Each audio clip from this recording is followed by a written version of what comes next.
Hello, welcome back.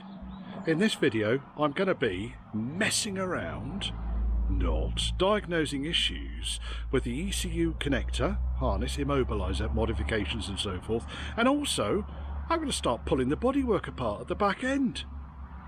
Enjoy!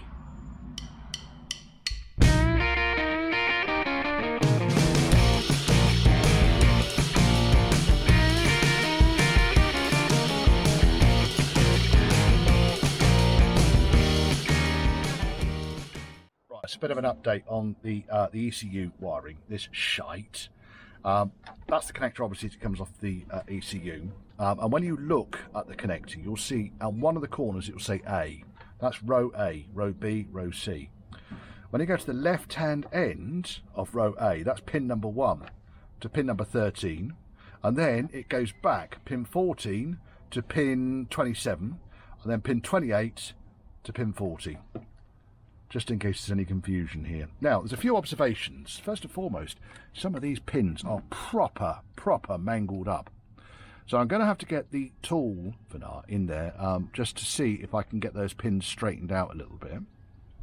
The second thing was the 3 wires that have been spliced here with this bundle of joy and all have little bits of insulated tape right in the middle of them. They represent 3 things. First and foremost, the main relay, the main fuel injection relay. They represent the fuel pump relay. And they recommend, or they represent, this is the white and black wire, the engine speed sensor, which actually has a 6.8 ohm resistor. Now, this is quite a common cause of problems when it comes to non-starting EF5 V8s. Normally, there's the resistor right there. Normally, it's located in the engine bay. Allow me to go and show you. So on cars of my L95 age, 90s cars, there's a lump of wire that gets strapped onto the side of the airflow meter, and it's normally about there, and it comes directly from the coil negative, goes to a resistor here, and off it goes out. And because of its hostile location, the resistor often gives more resistance than it should do because it's got dirty connections. So what have we found with this one? Well, let's come back in here again. Let's see what you're looking at. Clickety click, clackety clack. Right, you can actually pull these things apart really easily, by the way. On the inside of the connector, there's this bloody great big rubber seal. Pull that out, and underneath you'll find 2 screws. Okay, that's how this thing then comes apart, and you gain access to the backs of all the cables, which is how I'm going to be able to fix these rogue pins. Then I think, oh sorry, resistor, we were talking about resistor. So here's the resistor here. On these earlier looms, it looks like that. It's not the tune resistor.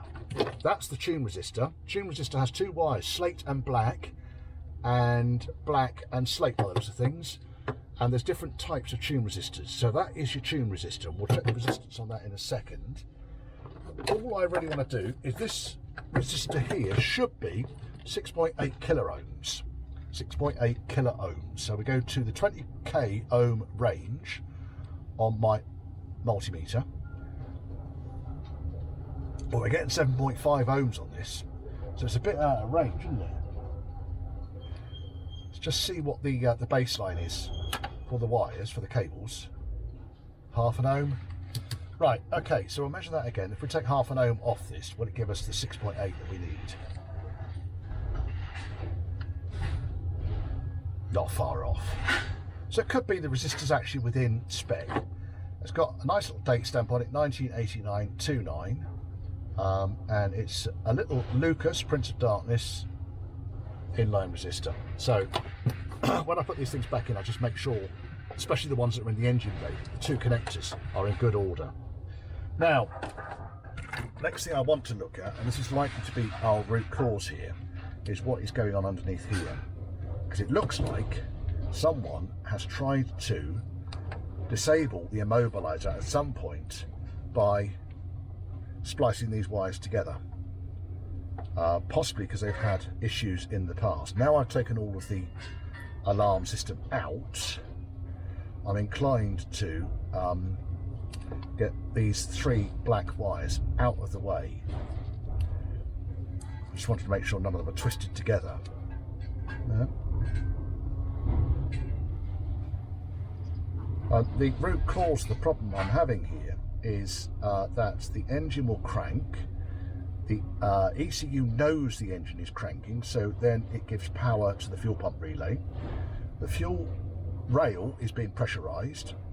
The engine might cough like it wants to start, and then it will flood itself. And I don't know why. I've not put any real effort into diagnosing why it does that. So this is kind of why we're doing this, pulling this all apart. Right, does this come off here? Yes, it does. But obviously if I find an obvious fault in here, then I know that's going to be the root cause, don't I? And all I really need to do is to splice the blue and red wire back to the blue and red wire. So I'll probably see if I can find a bit of blue and red wire somewhere and remake those connections so they're all blue and red all the way through. Now I was actually going to check, that would be better, I was going to check the tune resistor as well, wasn't I? Different tune resistors are available for different states of engine configuration. So, where are we? Where's the tune resistor? Da, da, da, da, da. Throttle pot tune resistor. Right, okay. K140.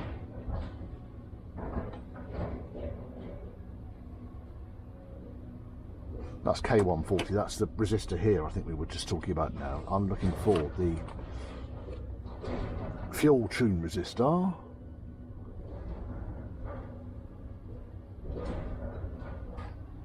Tune select resistor. Oh, vehicle sensor buffer is that one.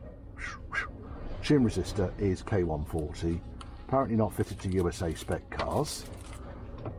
Certainly fitted to these. And somewhere I saw the different ratings for the different tune resistor. It comes out of pin 5 and goes into earth. So from pin 5 to earth I should be able to check the resistance. Now it is troubling me somewhat that I did find the specifications for the different tune resistors. Maybe it was in my Google. Oh God help us. Tune resistor, tune resistor. I'll post down below which of the tune resistors, but basically the one I've got here should be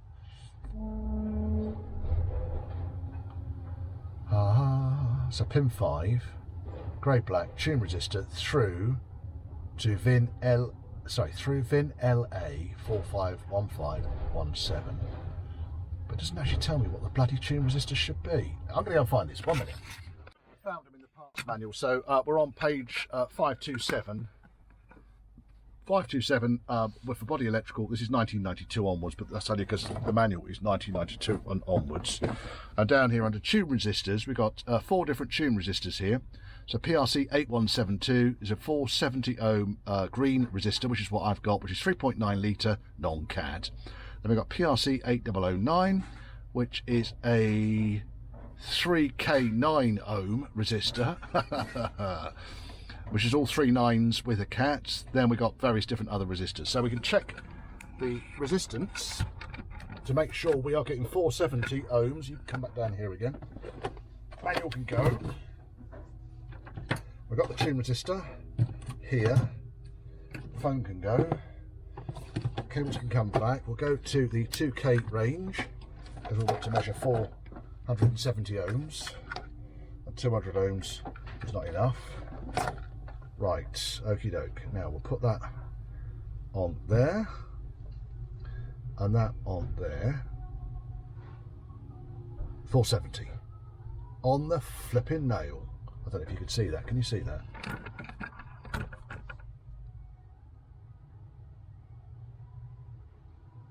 $470. Right, now, so with that in mind, and with where the tune resistor is going to, let's go next to tune resistor, which is slate and black to pin 5. Pin 5 will be 1, 2, 3, 4, 5, that one there. I need more space. pin 5 to earth. What on earth? Earth. Ah, we got off. Pin 5 to earth. Might not actually have the earth set up at the moment, so let me just find out what pin earth is going to be. Pin 27 by the looks of things. Pin 27 goes down to earth. So pin 27 is that one there. 4.7.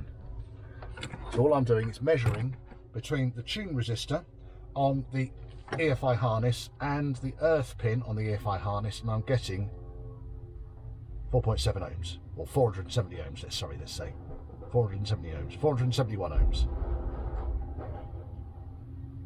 which I'm happy with. So we know the tune resistor is good, because I had my doubts about it yesterday, and I did pull the pins out and push them back in again, and it seems to be behaving itself again. It's possible that it was causing the problem. Measure the fuel injection resistor, this little chappy, in the loom. So we'll choose the white and black wire, which is what, or white and slate, I believe, goes back to. That's white and black, and that's white and black. But I think one of these white and black wires goes back to the pin here, which is pin 39. So just check continuity first and foremost to make sure we've got the right wire. So if I put that in there and that in there, I'm getting continuity.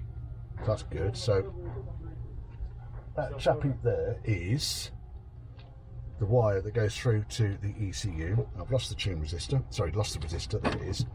So now if I put that back in there, put that on there, go back to the 20k ohm range and put that in there, 7.55 again. Not convinced this is within range. It says 6.8 at the moment. 6.8, 7.55. So I might need to just go double check what the range of this thing actually is. What I can also do is double check continuity from here to the ignition coil to make sure that I'm getting good connection from here to the ignition coil. But that needs a longer test lead. Right, what am I going to do next? I'm going to take these out. I think I'm going to take all these individual wires, but see, this just looks shit down here. You can see all the insulation's all worn through. A very quick piece at the tail end of my August Bank Holiday Monday. Yeah. So, it's not difficult getting these chaps off. Find the spot welds, drill them through. I tend to weld from the inside to the outside, makes things look a little bit, pardon me, tidier. I've also trimmed back quite a large section down here on the closing end of the sill. I have got some repair panels. Really want to get a lot of this original coating off here. There's a whacking great big plate which has been put in here. Now, it's a reinforced plate and it has been welded on the inside. So I'm reasonably confident that that's okay. The base of the C-pillar is as they all are. Nothing particularly to report there. One small indiscretion over here and one small indiscretion there. Now, obviously, I've taken the vent tank. That bastard! Taken that off. Ready to expose those areas. And the only other bit I've got here is just a little bit of a kind of access hole down here, which, to be honest, I'm probably going to end up just chopping a square out, but welding a piece in, just to make that good. Yeah, apart from that, that's gone quite nicely, actually. I'm just going to pack up now. I think I've had enough. That's the scrap pile. That's what's come off. Yes. Quite a bit of it. Never mind, it happens, doesn't it? And yes, you're going for an MOT this week. I was supposed to be working on you today. Poor thing. Right. Now, when I've got the rest of this welding done, I can get the the back end of the car tipped out, the rear wings can be fitted properly, I can get the fuel tank replaced, and then we can move into the phase of trying to get this thing started up. At the moment, it makes sense just to leave the back wheels off while I'm doing this work, because I want to take the back axle off anyway to polybush it. And as you can see, it's not seen any attention for some time now. I have got a new set of discs to put on there and new calipers to put on there as well. So we'll see. We'll see where it goes. Yeah, I think. Right, okay, so what I've really done here is chopped the rusty part of the floor out. Big shadow there because it's a nice sunny day today. The main reason for this, it makes this repair down here so much easier. When I started drilling spot welds up here, I started to notice that there's a reasonable amount of rust between the two panels, so I can treat that, I can repair this, I can repair that. And then with this huge section of floor here, I can really map it out, replicate it, and make up another piece. And rather than worrying too much about the curved corner here, I can just make it square. You're not going to see it once all the mat and everything is in there, but I've got the basic dimensions here that I can play with. I'm going to take all that silicon off there as well, look at that. There is one more area that did need repair. Sorry, two more areas. There's the edge there, and there's also this lip down here is somewhat challenged. So I'll make repairs to those, and I'll slip the replacement floor back in place. Now, what am I doing with replacement floor? Oh my goodness. I mean, the majority of this panel actually isn't that bad. And I know I've chopped it out, but you know the reasons why. Just slip into the workshop.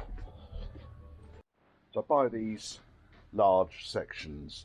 They come from, I think they came from DDS Metals. But they're fairly widely available. And it just comes pre-folded. I don't pay a huge amount for them. It's not much more than the cost of the steel. But the nice thing is that they are the right size and the right fold.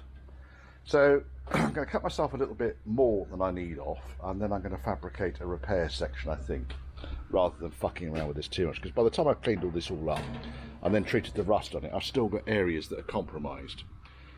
So for instance, there's a nice hole there, and there's another hole going through there, and I would have thought by the time I fix this up, I might just as well have replaced it. We'll see.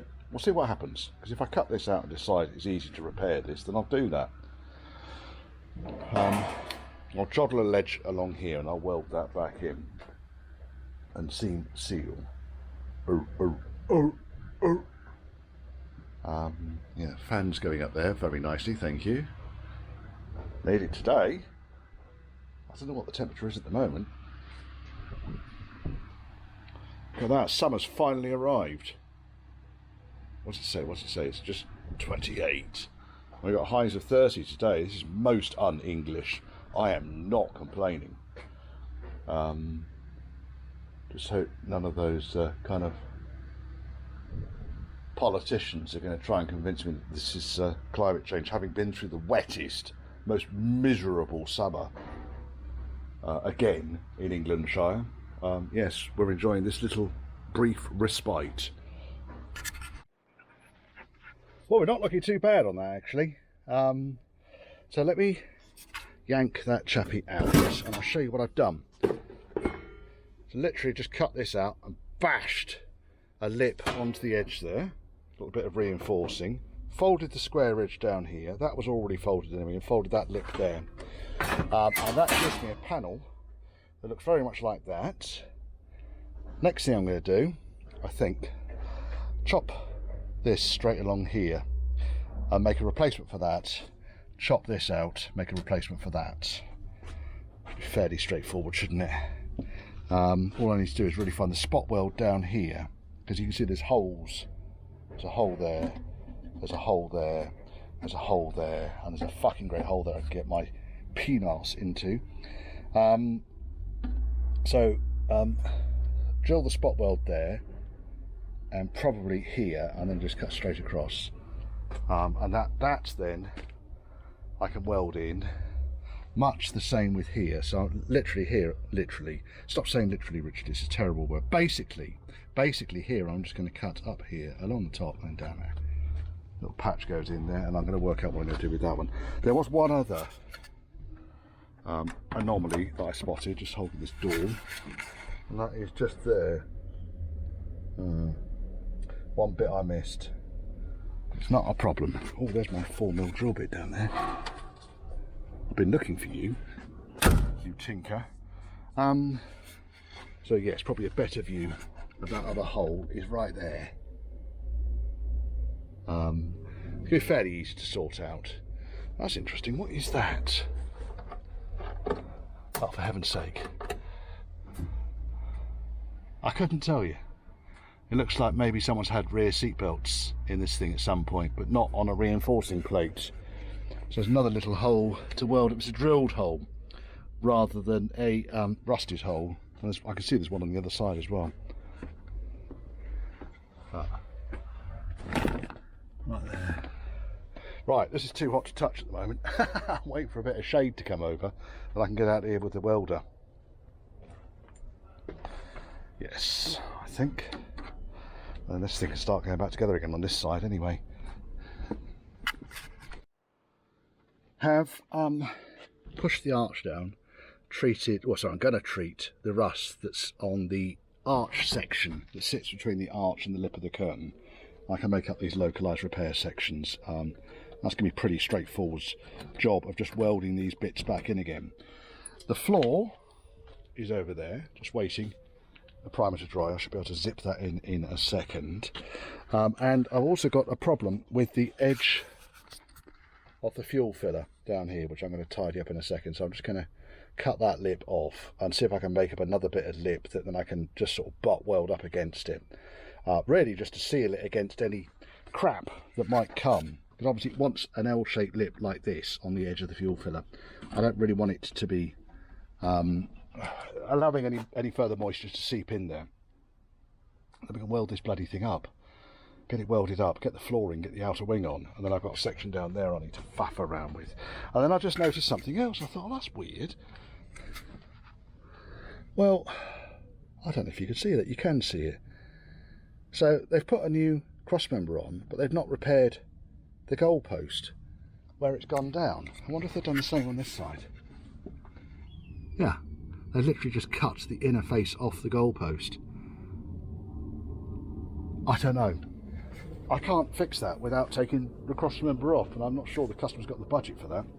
I don't think it's going to cause too many problems because we're welded on fairly solidly here and underneath and on this side. I can't see it moving, and I'm not sure that the cross member was ever welded onto this piece anyway.